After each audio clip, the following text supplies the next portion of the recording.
Friction. What is friction? Friction क्या है? Friction is a force which opposes the relative motion between two bodies. मतलब जब कभी भी दो बॉडी के बीच में या दो ऑब्जेक्ट के बीच में रिलेटिव मोशन होगा तो वहां पे एक फोर्स डेवलप होगा। वो फोर्स उस मोशन का अपोज करेगा और उस फोर्स को क्या बोलते हैं अपन? Friction force. तो एक एग्जांपल से समझते हैं। सपोज ये एक हॉरिजॉन्टल सरफेस है और कैसी हॉरिजॉन्टल सरफेस है? रफ सरफेस है। तो उसके ऊपर एक ऑब्जेक्ट रखा हुआ है, ठीक है, जिसका मास क्या है? m। ठीक है। अब इसका मास m है। यदि मैं इसका फ्री बॉडी डायग्राम बनाऊं तो इसके सेंटर ऑफ मास से नीचे की तरफ क्या आ जाएगा? mg, है ना। और अपवर्ड डायरेक्शन में क्या आ जाएगा? Normal reaction. ठीक है। अब ये एक स्टेशनरी पोजीशन पे है, ठीक। स्टेशनरी पोजीशन पे है तो n इज इक्वल टू क्या हो जाएगा? mg हो जाएगा। ठीक है। अब क्या करना है? हम इसको इस ऑब्जेक्ट को मूव करवाना चाहते हैं, ठीक है। मूव करवाना चाहते हैं इस डायरेक्शन में। मूव करवा तो हम क्या करेंगे? अब कुछ लोड अप्लाई करेंगे। सपोज हमने लोड अप्लाई किया कैपिटल एफ। अब ये सरफेस कैसी है? रफ सरफेस है। रफ सरफेस है तो क्या होगा इसमें? अब जैसे कि मैंने स्टार्टिंग में बताया फ्रिक्शन की definition, friction is a force which opposes the relative motion. ये जो ऑब्जेक्ट है ये सरफेस के रिस्पेक्ट में इस डायरेक्शन में मूव करना चाहता है, पॉजिटिव एक्सिस की तरफ। तो फ्रिक्शन क्या होगा? फ्रिक्शन इसके मोशन का अपोज करेगा। अपोज करेगा मींस नेगेटिव एक्स एक्सिस की तरफ एक फोर्स डेवलप होगा जिसको अपन कहते हैं फ्रिक्शन फोर्स, है ना। और ये जो फ्रिक्शन फोर्स होगा ये नॉर्मल रिएक्शन के डायरेक्टली प्रोपोर्शनल होगा। अब यदि नॉर्मल रिएक्शन की डायरेक्टली यदि इक्वलिटी साइन लगाएं तो F इज इक्वल टू क्या आ जाता है? Mu into N. ये क्या है? फ्रिक्शन फोर्स है। जहां पे म्यू क्या है? Coefficient of friction. ठीक है। तो ये होता है फ्रिक्शन। ठीक है। तो friction is a force which opposes the relative motion between two bodies. दो बॉडी के बीच में जो रिलेटिव मोशन होता है उसका अपोज करता है फ्रिक्शन, है ना। और सरफेस कैसी होगी? तब होगा डेवलप फ्रिक्शन जब सरफेस कैसी होगी? रफ सरफेस होगी। ठीक है। हम ये मान के चलते हैं कि जो स्मूथ सरफेस होती है उसमें फ्रिक्शन नहीं होता है। एक्चुअली में होता कुछ ना कुछ तो होता है, बट आइडियली अपन ये मान के चलते हैं कि फ्रिक्शन नहीं होता है स्मूथ सरफेस पे। फ्रिक्शन सिर्फ रफ सरफेस पे होता है। ठीक है। तो अब हमको ये समझ में आया कि फ्रिक्शन क्या होता है, फ्रिक्शन फोर्स क्या होता है ना। फ्रिक्शन फोर्स जो क्या करेगा? मोशन का अपोज करेगा, रिलेटिव मोशन का अपोज करेगा। अच्छा। अब हम देखते हैं कि डेवलपमेंट ऑफ फ्रिक्शन, मतलब फ्रिक्शन डेवलप क्यों होता है। तो यदि मैं इस 1 सेकेंड,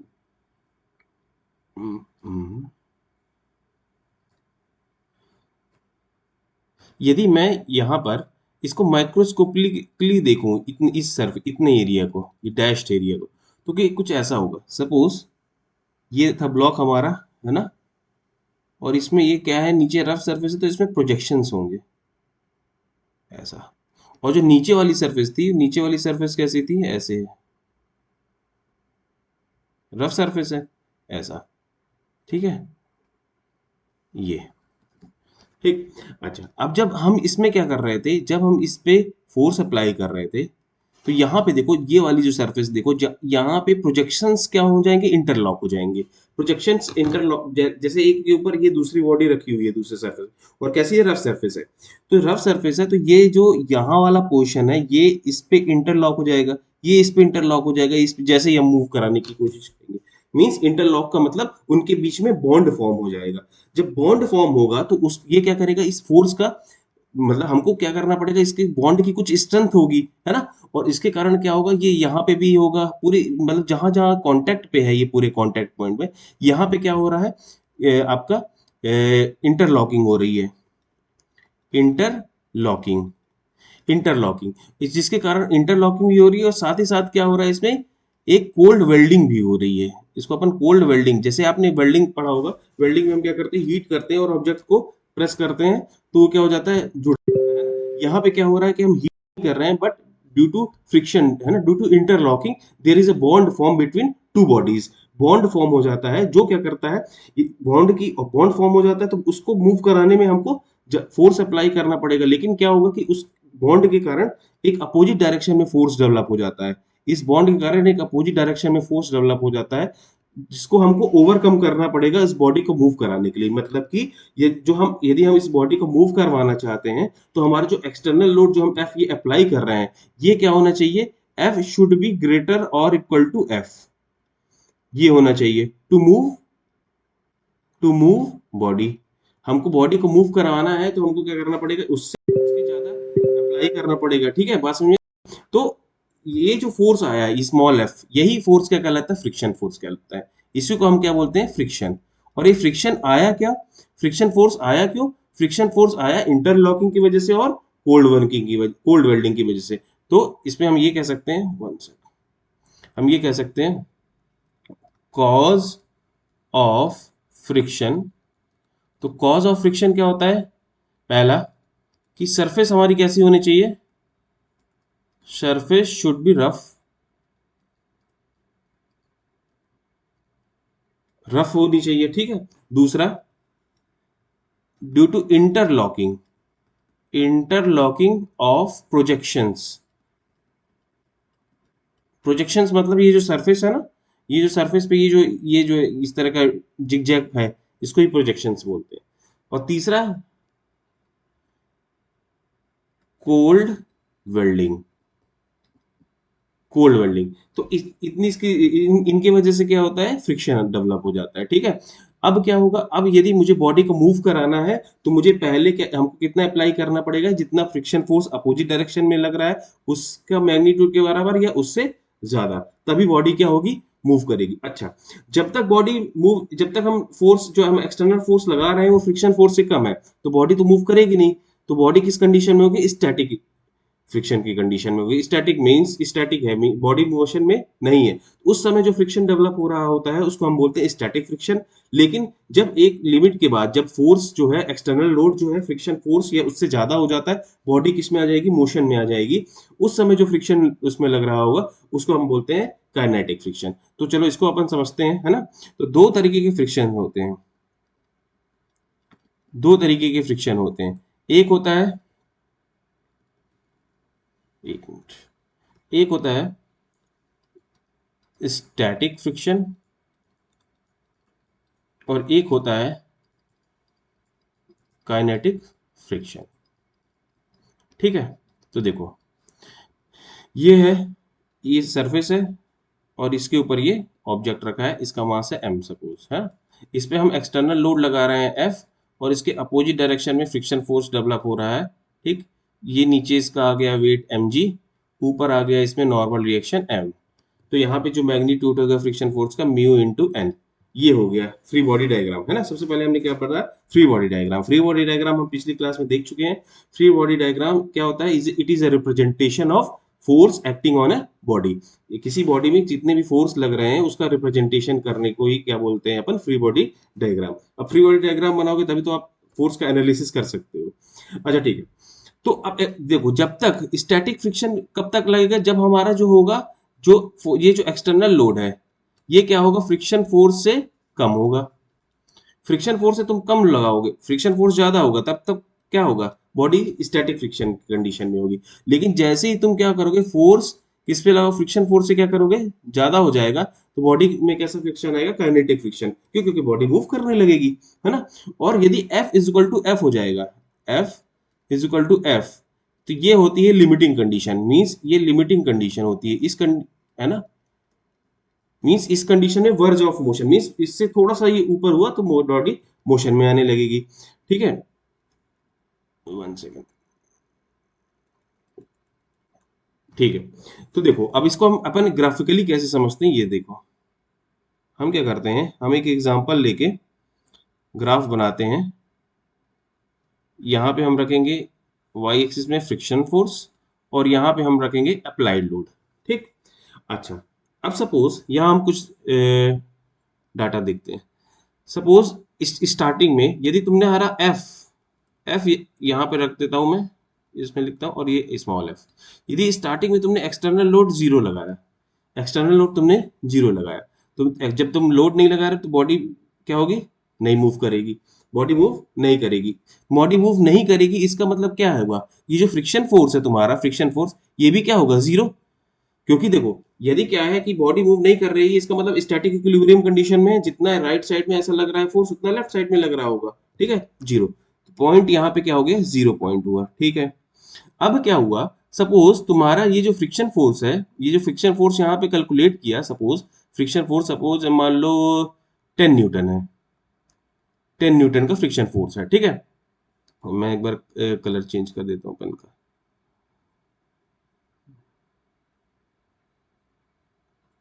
हाँ, तो फ्रिक्शन फोर्स कितने का है, 10 न्यूटन का है। ठीक, और तुम जो अप्लाई ये लोड अप्लाई कर रहे हो, सपोज ये कितने लोड अप्लाई कर रहे हो, अभी जीरो का अप्लाई किए। तो जब तुमने जीरो का अप्लाई किया, जब तुमने जीरो का ये लोड अप्लाई किया जीरो का, तो क्या हुआ, बॉडी मूव नहीं की। तो बॉडी मूव नहीं की, लेकिन फ्रिक्शन फोर्स यदि 10 न्यूटन है तो इसका मतलब ये लेफ्ट साइड में मूव कर जाना चाहिए, लेकिन ऐसा नहीं होता। बॉडी क्या है, स्टैटिक इक्विलिब्रियम कंडीशन में, तो फ्रिक्शन फोर्स भी क्या होगा, आपका जीरो होगा। अब क्या हुआ, तुमने एक्सटर्नल लोड 1 न्यूटन का लगाया, 1 न्यूटन का लगाया। ठीक, अब तुमने क्या किया, 1 न्यूटन का लगाया, तो जो फ्रिक्शन फोर्स है, फ्रिक्शन फोर्स तो ये मैक्सिमम है 10 न्यूटन। ठीक, फ्रिक्शन फोर्स ये 10 न्यूटन है, लेकिन क्या हुआ, तुमने अप्लाई कितना कर रहे हो, 1 न्यूटन का, तो क्या बॉडी मूव होगी, नहीं होगी। बॉडी क्या होगी, स्टैटिक इक्विलिब्रियम, क्योंकि फ्रिक्शन फोर्स ज्यादा है, अपोजिशन वाला फोर्स ज्यादा है। लेकिन फ्रिक्शन फोर्स यहाँ 10 न्यूटन, फ्रिक्शन फोर्स 10 न्यूटन ही नहीं होगा, फ्रिक्शन फोर्स भी क्या होगा, 1 न्यूटन, क्योंकि जब 1 न्यूटन होगा ये, तभी तो बॉडी क्या होगी, स्टेबल इक्विलिब्रियम में। इसी तरह ये चलता रहेगा, डायरेक्टली प्रोपोर्शनल है, और ये कहाँ तक जाएगा, मैक्सिमम लिमिट इसकी क्या है, ये तो 10 न्यूटन। 10 न्यूटन ये मैक्सिमम लिमिट होती है static equilibrium condition, sorry static friction condition. जो ये हम एक्चुअली क्या होता है, देखो, ये जो हम यहाँ पे ये जो फ्रिक्शन फोर्स स्टैटिक हम निकालते हैं, ये क्या होता है, ये मैक्सिमम फोर्स होता है। ये क्या होता है, मैक्सिमम फोर्स होता है, कब का, जब बॉडी क्या हो, आपकी स्टैटिक कंडीशन में हो। ये मैक्सिमम फ्रिक्शन फोर्स है, maximum friction force up to which body is in static condition. जैसे ही 10 न्यूटन से ज्यादा, जैसे यहाँ पे क्या था, 10 न्यूटन, ये मैक्सिमम फ्रिक्शन फोर्स था, स्टैटिक फ्रिक्शन फोर्स। इससे जैसे ही होगा 10 न्यूटन से, तो वो बॉडी क्या करने लगेगी, मूव करने लगेगी। लेकिन 10 न्यूटन तक जितना तुम लोड अप्लाई कर रहे हो, उतना ही फ्रिक्शन फोर्स होगा। सपोज तुमने यहाँ पे क्या हुआ, 1 न्यूटन का फोर्स अप्लाई किया, तो फ्रिक्शन फोर्स भी 1 न्यूटन का होगा। सपोज तुमने 2 न्यूटन का फोर्स अप्लाई किया, तो फ्रिक्शन फोर्स भी ये 2 न्यूटन का होगा, ये भी 2। और ये कब तक होगा, एंड सो ऑन 10 तक। 10 तक क्या हुआ, दोनों सेम हुए। ठीक है, यदि मैं स्लोप बताऊं तो स्लोप 1 होगा। ठीक, अच्छा, अब क्या हुआ, जैसे ही तुमने ये जो लोड है, ये एक्सटर्नल लोड है, एफ वाला, एफ जैसे ही तुमने क्या किया, 10.001, तो क्या हुआ, बॉडी क्या होगा, अब क्या यहाँ पे देखो 10 पॉइंट, यहाँ सपोज यहाँ क्या है, 10.001, और यहाँ पे कितना फ्रिक्शन फोर्स है, 10। ये फ्रिक्शन फोर्स तो फिक्स होता है ना, ये मैक्सिमम फ्रिक्शन फोर्स है। अब क्या हुआ, यहाँ यदि मैं नेट फोर्स की बात बताऊं, तो ये नेट फोर्स कितना हो जाएगा, 10.01 माइनस 10, 0.01 आया। इतना फोर्स तुम्हारा इस डायरेक्शन में लगेगा, तो बॉडी क्या होगी, एक्सेलरेट होना शुरू होगी। एक्सेलरेट होना शुरू होगी, क्या होगा, जैसे ही एक्सेलरेट होगी, उसमें कौन सा फ्रिक्शन आ जाएगा, काइनेटिक फ्रिक्शन आ जाएगा।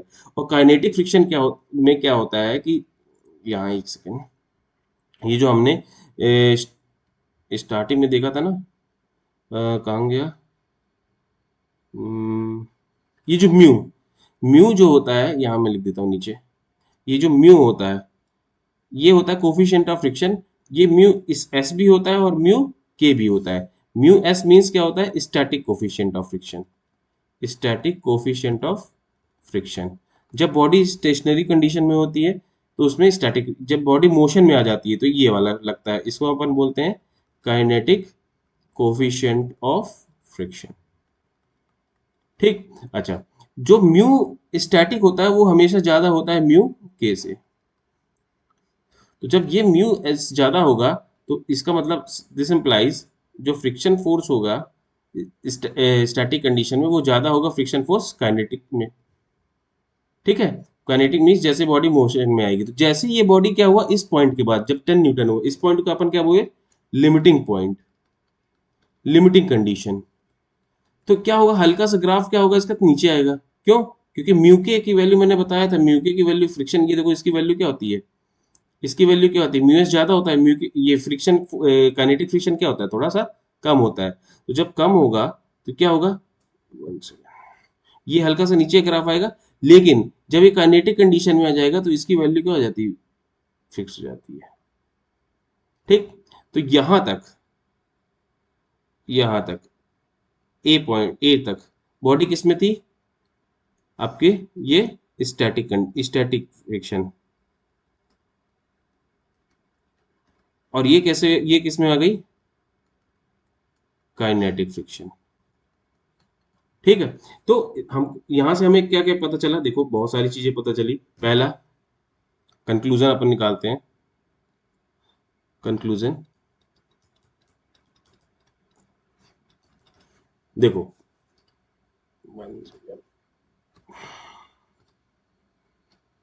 पहला कंक्लूजन कि जो स्टैटिक फ्रिक्शन होता है, static friction is variable. Variable. दूसरा, वेरिएबल कैसे, देखो यहां पे देखो, ये स्टैटिक कंडीशन यहाँ पे क्या हो रहा है, देखो वेरिएबल हो रहा है। और किसके ऊपर डिपेंड कर रहा है, फ्रिक्शन फोर्स जो है किसके ऊपर डिपेंड कर रहा है, जो अप्लाइड लोड है। कब, स्टैटिक कंडीशन में। ठीक है, ये जैसे अप्लाई कर रहे हो वैसा। लेकिन जो काइनेटिक फ्रिक्शन है इज कांस्टेंट। काइनेटिक फ्रिक्शन जो होता है वो कांस्टेंट होता है। काइनेटिक फ्रिक्शन जो होता है वो कांस्टेंट होता है। ये देखो, ये काइनेटिक फ्रिक्शन है, ये तुम कितना भी लोड अप्लाई कर रहे हो लेकिन जो काइनेटिक फ्रिक्शन है वो कांस्टेंट होता है। ठीक है। तीसरा, जो म्यू एस है वो ज्यादा होता है म्यू के से। जब ये ज्यादा होगा तो this implies friction force static condition में ज्यादा होता है as compare to friction force kinetic condition में। ये चीजें, ये कंक्लूजन हमको इससे निकला। ठीक है। तो हम शुरू से देख लेते, एक बार रिवाइज कर लेते हैं। फ्रिक्शन क्या है, friction is a force which opposes the relative motion between two bodies. दो बॉडी के बीच में जो रिलेटिव मोशन का अपोज करे उसको फ्रिक्शन फोर्स बोलते हैं। फ्रिक्शन फोर्स होता क्यों है, तो कॉज ऑफ फ्रिक्शन हमने देखा था कि पहला सरफेस को क्या होना चाहिए, रफ होना चाहिए। दूसरा, इंटरलॉकिंग ऑफ प्रोजेक्शन, ये जो प्रोजेक्शंस होते हैं रफ सरफेस में, उनकी इंटरलॉकिंग की वजह से एक अपोजिट डायरेक्शन में लोड डेवलप हो जाता है, उसी को क्या बोलते हैं, फ्रिक्शन फोर्स बोलते हैं। ठीक है।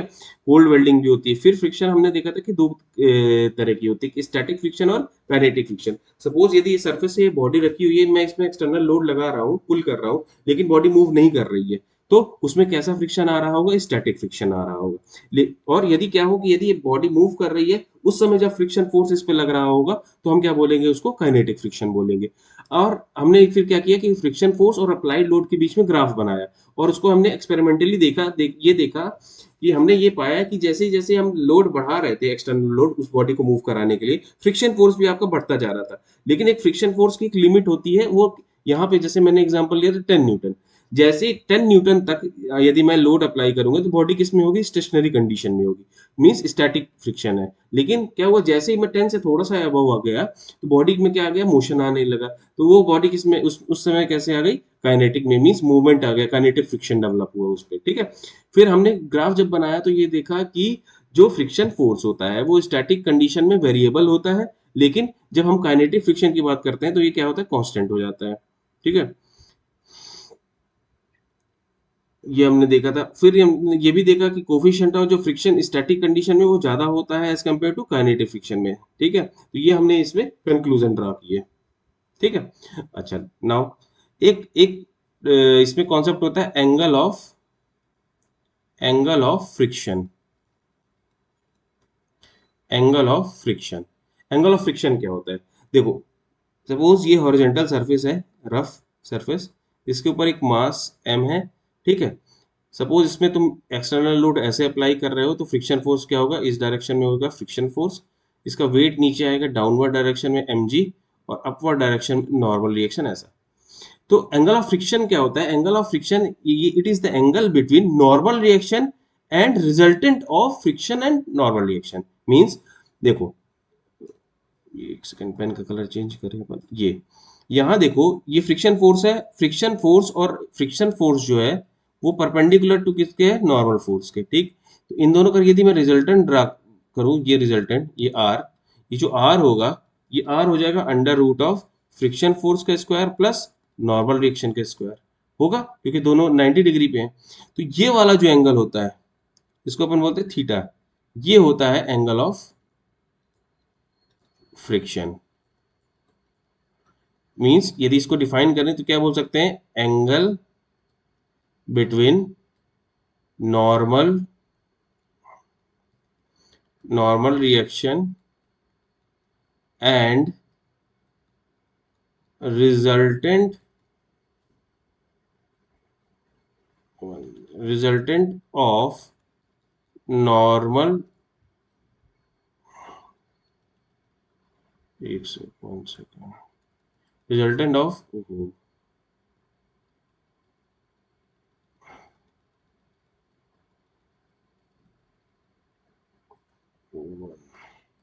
Normal reaction. ठीक है, ये होता है एंगल। तो यदि मैं इसको यहाँ पे बनाऊं तो ये रिजल्टेंट है। ठीक, ये आपका था क्या, फ्रिक्शन फोर्स, ऊपर क्या था, नॉर्मल रिएक्शन, और ये एंगल था थीटा।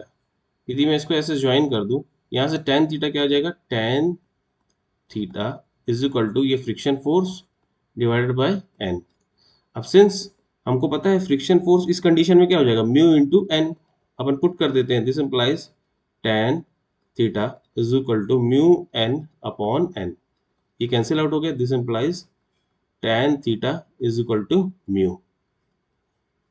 और इसको अपन ऐसा भी लिख सकते हैं कि mu is equal to tan, sorry,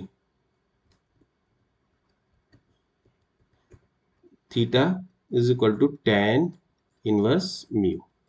यही होता है क्या, एंगल ऑफ फ्रिक्शन। ठीक है, एक आगे एक और कॉन्सेप्ट होता है एंगल ऑफ रिपोज, उसको मैं आगे बताऊंगा। एक क्वेश्चन अपन करते हैं, ठीक है, एक मैं लेके आता हूँ क्वेश्चन।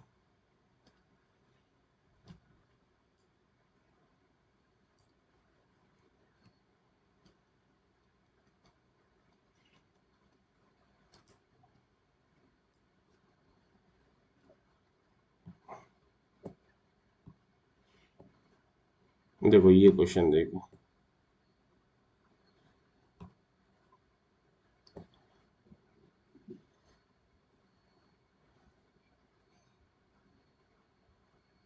देखो एक बॉक्स है जिसका वेट कितना है, 100 newton, is kept on a rough surface, है ना, kept on a rough surface, horizontal plane. Coefficient of static and kinetic friction दिया हुआ है, मींस हमको क्या दिया है, म्यू एस दिया है, इस कोफिशिएंट ऑफ 0.4, और जो म्यू के है वो दिया है हमें 0.3।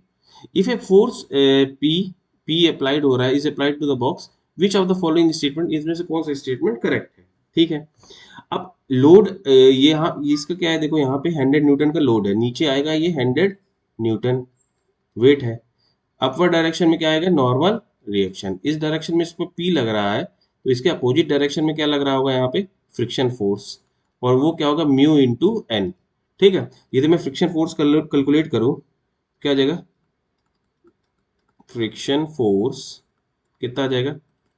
अब म्यू, यदि मैं स्टैटिक की बात कर रहा हूँ, है ना, तो म्यू एस इंटू एन, ये क्या आ जाएगा, म्यू एस कितना है, 0.4 मल्टीप्लाई बाई 100, मीन्स कितना आ गया, 40 न्यूटन।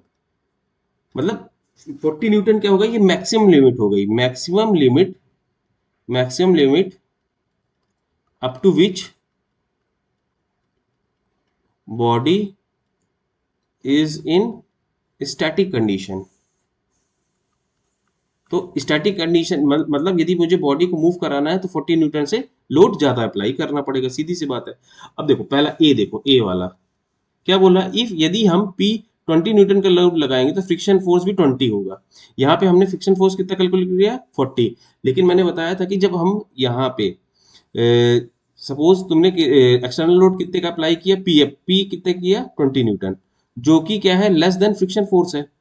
और फ्रिक्शन, क्योंकि फ्रिक्शन फोर्स कितना है, 40 न्यूटन, 40 न्यूटन से कम लोड अप्लाई कर रहे हो, मीन्स फ्रिक्शन फोर्स अभी ज्यादा है, मीन्स बॉडी तुम्हारी मूव करेगी नहीं। और स्टैटिक कंडीशन में मैंने बताया था, इन स्टैटिक फ्रिक्शन जो फ्रिक्शन फोर्स होता है वो डायरेक्टली प्रोपोर्शनल क्या होता है, अप्लाइड लोड के।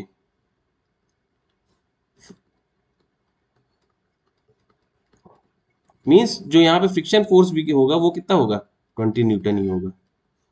मैंने बताया था ना स्टैटिक कंडीशन में मींस पहला ऑप्शन सही है। ठीक, ओके। फिर क्या बोल रहा है, मिनिमम फोर्स, सेकंड बी देखो, minimum force P required to move the object is 40 Newton.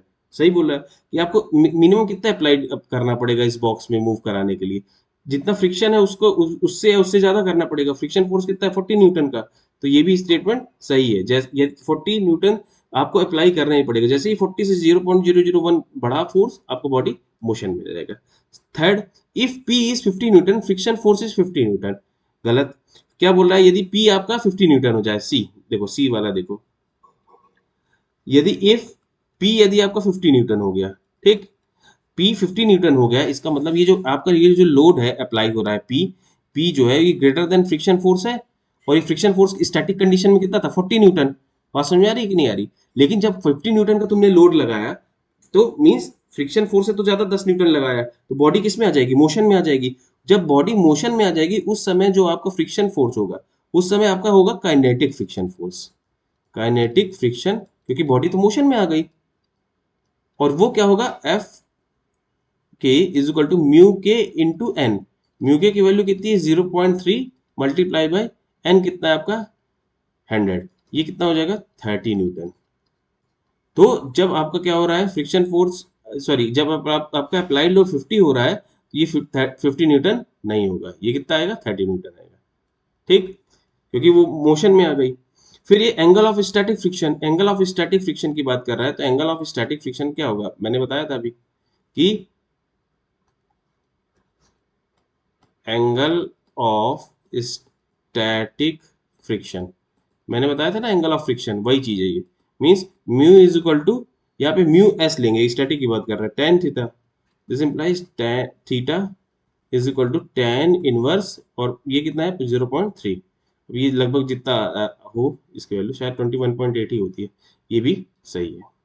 तो इस तरह अपन क्वेश्चन को अप्रोच करेंगे, है ना। हमने क्या देखा, इसमें लोड अप्लाई हो रहा था, ठीक है, तो हमने ये पहले देखा कि फ्रिक्शन फोर्स कितना है, यदि हम 20 न्यूटन का अप्लाई करेंगे तो 20 न्यूटन ही, है ना। यदि मैं इसको ग्राफिकली समझाऊं, तो देखो ग्राफिकली कैसे बनेगा कि ये ऐसा, यहाँ पे तुम पी अप्लाइड लोड था, यहाँ पे क्या था फ्रिक्शन फोर्स था, ठीक।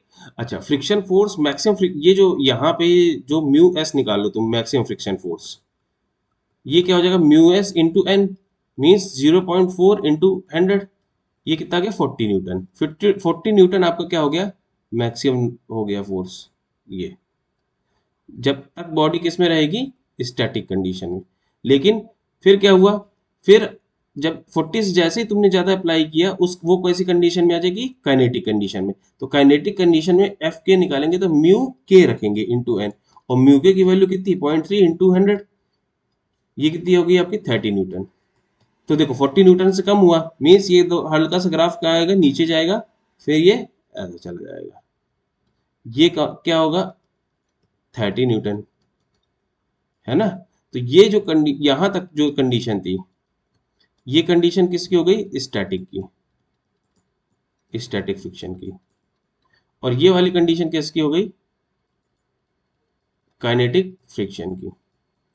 तो अब देखो जैसे क्वेश्चन में क्या था कि जब हम कितना लोड अप्लाई कर रहे हैं, देखो जब हम क्या 20 न्यूटन का अप्लाइड लोड कर रहे हैं, तो क्या होगा बॉडी में, जब 20 न्यूटन कर रहे हैं तो 20 न्यूटन यहीं कहीं होगा। जब तुम 20 न्यूटन का अप्लाई कर रहे हो, तो यह फ्रिक्शन फोर्स भी कितना हो जाएगा 20 न्यूटन ही होगा। और ऐसा ही डायरेक्टली प्रोपोर्शनल कब तक रहेगा 40 न्यूटन तक, ये मैक्सिमम, ये लिमिटिंग कंडीशन है, लिमिट। लेकिन इसके बाद जब ये मूव हो जाएगा, है ना, जब में मूवमेंट आ जाएगा इसमें, तो ये काइनेटिक फ्रिक्शन क्या हो जाएगी आपकी कांस्टेंट, और वो 30 न्यूटन ही रहेगी। फिर चाहे तुम आप 50 न्यूटन का अप्लाई लोड करो, चाहे तुम 60 करो, 70 करो, 80 करो, लेकिन क्या होगा उसके बाद फ्रिक्शन फोर्स हमेशा ही 30 न्यूटन होगा। ठीक है।